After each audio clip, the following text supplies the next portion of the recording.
زه یو بل نظر لرم. تاسو ټول د مخابراتو شرکتونو په اړه باندې شکایت لرئ. ولې خپل یو شرکت نه جوړوئ؟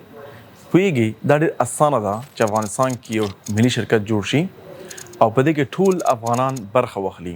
خو 1000 افغانۍ نه تر 1 لک افغانۍ پورې تر 1 میلیون څومره چې موس کېږي سرمایه‌ګذاري پرې وکړي او دغه ملي شرکت بیا داسې ملي پروژې لکه مخابراتي شرکت شو دا جوړ کړي، ریل پټلۍ دی، همداسې نور شیان دي هغه پرې جوړ کړي او دغه کمپنیګانې دا د عوامو ملکیت وي، د یو کس نه وي. نو دې دپاره چې کوم ګټه ده او تاوان دغه بیرته عوامو ته رسیږي.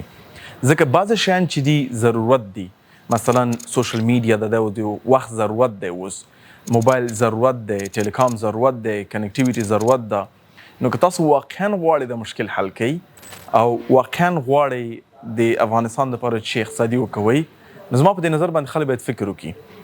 زه په خپله وخت کې ما غوښتل چې یو ملي شرکت جوړ کړم او بیا ټول افغانان په دې کې برخه واخلي او بیا هغه کوم شیان چې موږ ته ضرورت دی لکه ایرپورټ شو، مخابراتي شرکت شو، همداسې ریل پټلۍ شوه، یعنی که د نور کوم ملي پروژې دي هغه ټول همدا شرکت جوړ کړي او بیرته دغه کوم ګټه چې ده عوامو ته لاړ شي. نو هم به افغانستان آباد شي او هم به عوام بیرته پیسداره شي. حتی همدا کار موږ کولی شو چې د اوبو بند سره وکړو، که هغه په کلاګوش کې جوړو، هغه که په کونړ کې جوړو.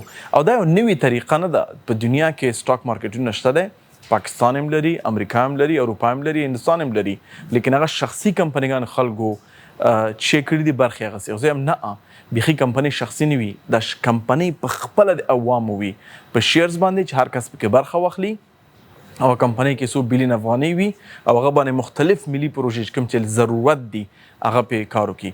دا زما نظر دی او همیشه مې دا نظر ځان سره ساتلی و او غواړم چې نن وړاندې کوم څو پورې ټول په دې باندې فکر وکوئ. که څوک کوم ځوان غواړي په دې باندې کار وکړي نو حتما کار پې وکوئ. دا تقاضا تاسو مانه مه کوئ ته ولې یو مخابراتي شبکه نه جوړې. نه، زه غواړم چې نور وروڼه خویندې هم مخکې لاړ شي او مختلف نظریات باندې کار وکړي. ځکه یو ملک، یو امت په یو تن باندې نه جوړېږي. باید موږ هر یو کس لاس په لاس شو چې خپل مسلمان امت ته خدمت وکړو او خپل ملک ته خدمت وکړو.